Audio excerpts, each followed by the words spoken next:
Anda sedang batuk atau bersin? Tahukah Anda bahwa saat ini Anda berpotensi menyebarkan ribuan hingga jutaan kuman ke udara? Anda dapat mencegahnya dengan mengikuti etika batuk yang benar berikut ini.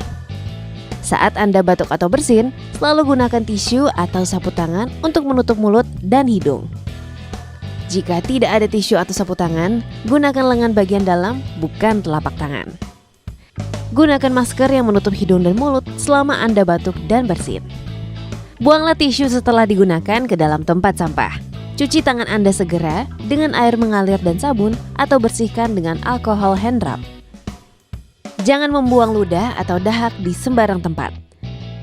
Dengan menjalankan etika batuk ini, maka kamu ikut membantu untuk mengendalikan infeksi di sekitar kita.